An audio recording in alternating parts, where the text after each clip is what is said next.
నమస్తే. నిన్న జరిగినటువంటి ఘోరమైనటువంటి బస్సు ప్రమాదంలో 19 మంది అక్కడికక్కడే బస్సులోనే సజీవ దహనం అయిపోయింది. బయటకు వచ్చినటువంటి వాళ్ళు బతికి బయటపడ్డారు తప్పించి లోపల ఉన్నటువంటి వాళ్ళంతా కూడా శవాలు కూడా గుర్తుపట్టలేనటువంటి స్థితిలో బాడీలు ఇవి పలానా సంబంధించినటువంటి వ్యక్తి బాడీ అని చెప్పేసి ఎక్కడ కూడా ఒక క్లూ కూడా లేదు. అంటే ఖాళీ బూడిదైపోయి మొత్తం ముద్దలుగా మిగిలిపోయింది. ఆ సంబంధించినటువంటి వాళ్ళ యొక్క డెడ్ బాడీలను డిఎన్ఏ పరీక్షల ద్వారా ఏ బాడీలు ఏంటో సేకరించేటువంటి పనిలో ఇప్పటికే అధికారులు నిమగ్నం అయిపోయింది.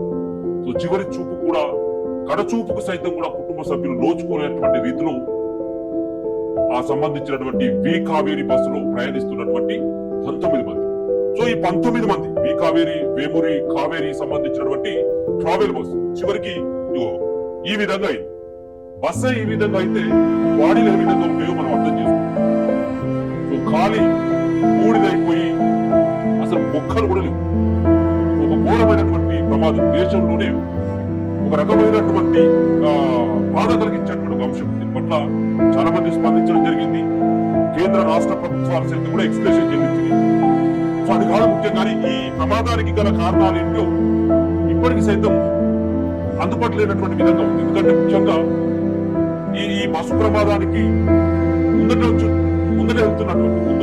వెళ్తున్నటువంటి పల్సర్ బైక్ నడుపుతున్నటువంటి ఎవరైతే శివశంకర్ ఉన్నారో ఆ పల్సర్ బైక్ ని బస్సు ముందు ఢీకొట్టిందా లేకపోయినట్టు బండి ముందుగా కింద పడిపోయిందా ఏందనేది తెలియనటువంటి స్థితిలో కాసేపటి క్రితమే ఈ బండి పైన 2 వీలర్ ఏదైతే ఉందో ఈ ప్రమాదానికి ప్రధానమైనటువంటి కారణం బస్సు ముందు చక్రాల కింద 2 వీలర్ పల్సర్ బైక్ పడిపోవడం.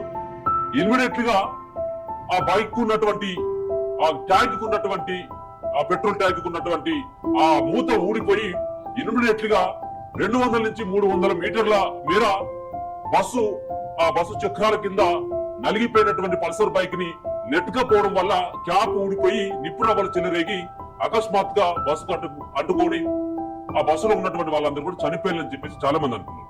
అంటే ముందుగా బస్సు బైక్ ఢీకొట్టింది అనేది పొద్దున వరకు ఉన్నటువంటి సమాచారం. అయితే కాసేపటి క్రితమే ఈ బైక్ పైన శివశంకర్ నడుపుతున్నటువంటి బైక్ పైన మరో వ్యక్తి శివశంకర్ స్నేహితుడైనటువంటి ఎర్రీస్వామి సైతం కూడా బైక్ మీద ఉన్నాడు. మరి ఎర్రీస్వామి ఏడవేయండు అంటే ఒక పక్కన పోలీసులు ఎంక్వైరీ చేసి ఉండు అసలు బైక్ ఎక్కడి నుంచి వస్తా ఉన్నది ఏం జరిగింది అనేది సీసీ కెమెరాలు పరిశీలిస్తే అది పెట్రోల్ బంక్ లో ఇద్దరు ఉన్నారు బండి పక్కన. శివశంకర్ దోస్తు అయినటువంటి ఎర్రీస్వామి. మరి ఎర్రీస్వామి ఏడవేయండు. కొంతమంది ఏమో ఆ సంబంధించినటువంటి ఆ దాంట్లోనే కాలిపోయి ఉండడం కావచ్చు అని చెప్పేసి అనుకున్నారు. కానీ ఎర్రీస్వామిని దొరకబట్టిన తర్వాత పోలీసులు విచారిస్తే కొన్ని సంచలనమైనటువంటి విషయాలు చెప్పాడు. ఏంటిదంటే అసలు యాక్చువల్ గా వేమూరి కావేరి బస్సు ఇదే ట్రావెల్ బస్సు ముందుగా వెళ్తున్నటువంటి బైక్ ను ఢీకొనలేదట. ముందుగా వెళ్తున్నటువంటి బండిని ఢీకొనలేదు. అప్పటికే తెల్లారి గట్ల 2:30-3 గంటల ప్రాంతంలో జరిగినటువంటి సంఘటన. అంటే చీకటి టైం. దాని తర్వాత వర్షం వస్తుంది కాబట్టి ఒకవేళ కనుక bus driver highway road Bengaluru highway కాబట్టి ఆ స్పీడ్ లో కనపడలేదేమో అని చెప్పేసి అనుకోవచ్చు. కానీ యాక్చువల్గా ఏమైంది అంటే దీంట్లో ఎర్రస్వామి చెప్పేటువంటి విషయం ఏంటంటే బండి మీద వెళ్తా ఉంటే ఏదైతే ప్రమాదం జరిగినటువంటి చోట్ల దగ్గర బస్సు రాకంటే ముందే అక్కడ ఉన్నటువంటి పక్కన ఉన్నటువంటి డివైడర్ ఏదైతే ఈ పక్కన డివైడర్ ఉంటుంది. ఈ డివైడర్ రైట్ సైడ్ డివైడర్ అని ఇద్దరు ప్రయాణిస్తా ఉంటారు. ఎవరైతే ఈ బైకర్ ఎవరైతే ఆ శివశంకర్ తో పాటు వాళ్ళ దోస్తు బండి మీద వెళ్తా ఉంటే శివశంకర్ డ్రైవ్ చేస్తున్నాడంట. శివశంకర్ డ్రైవ్ చేస్తూ రైట్ సైడ్ ఉన్నటువంటి డివైడర్ ఢీకొట్టడం. దాని తర్వాత ఒకరేమో ఎగిరి కింద కూర్చున్నటువంటి ఎర్రస్వామి ఆ పక్కన పడిపోవడం. దాని తర్వాత రోడ్డు పైన బండితో పాటు రోడ్డు పక్కన బండి నడుపుతున్నటువంటి శివశంకర్ యొక్క బాడీ కింద పడిపోయింది. అప్పటికే భయోత్వంలో గురైనటువంటి గురుస్వామి ఎర్రస్వామి ఏం చేశాడు, భయపడి ఇది ఎక్కడ నా మీద వస్తున్నటువంటి ఉద్దేశంతో కనపడకుండా మారిపోయాడు. లేడు అక్కడ. ఆ బండిని లేపేటువంటి ప్రయత్నము ఆడున్నటువంటి వాళ్ళ దోస్తు సంబంధించినటువంటి రక్షిస్తా ఉన్నటువంటి ప్రయత్నం ఏం చేయలేదు. చచ్చిపోయిన నిర్ణయించుకున్న తర్వాత పారిపోయినట్టు అక్కడి నుంచి. సో మొత్తానికి సీసీ కెమెరాలను పరిశీలించిన తర్వాత ఇంకో వ్యక్తి ఉన్నాడని చెప్పేసి ఆ వ్యక్తి యొక్క ఆచూకీ పోలీసులు కనుక్కొని విచారిస్తే బస్సు ప్రమాదం కంటే ముందే శివశంకర్ చచ్చిపోయాడు, బండి ఏమో రోడ్డు పైన ఉంది. అయితే అంత స్పీడ్ లో వచ్చినటువంటి బస్సు హైవే రోడ్డు పైన దాదాపు 100కు పైన ఉంటుంది స్పీడ్. హైదరాబాద్ నుంచి బయలుదేరినటువంటి బస్సు బెంగళూరుకి వెళ్తుంది, బెంగళూరు హైవే కాబట్టి చాలా 100కు పైన స్పీడ్ తో వెళ్తుంది. బస్సు ఏమో అంత హైట్ లో ఉంటుంది, చీకటి ఉంది, వర్షం వస్తుంది కాబట్టి కింద ఏముందో తెలియలేదు ఆ డ్రైవర్ కి. సో నేరుగా దాని మీదకి వెళ్ళిపోయింది. ఆ బండి చూడకుండా దాని మీదకి వెళ్ళిపోయింది. సో దానిలో భాగంగానే డ్రైవర్ ఈ యొక్క బైకర్ ను గుర్తి చంపింది అనేది అది అవాస్తవం. ఇది అంతకంటే ముందే చనిపోయాడు అనేది ఈయన చెప్తున్నది. అయితే బండి ఆడబడ్డ తర్వాత 200 నుంచి 300 మీటర్ల మేర ముందుకు లాక్కెళ్లడంతో బస్సు చక్రాల కింద నలిగిపోయినటువంటి పల్సర్ బైక్ యొక్క మూత ఊడిపోయి అప్పుడు మంటలు చెలరేగినాయి. ఇది అసలైనటువంటి వాస్తవం అని చెప్పేసి మృతి చెందినటువంటి బండి నడిపి మృతి చెందినటువంటి శివశంకర్ యొక్క దోస్తు ఎర్రిస్వామి చెప్తా ఉన్నారు.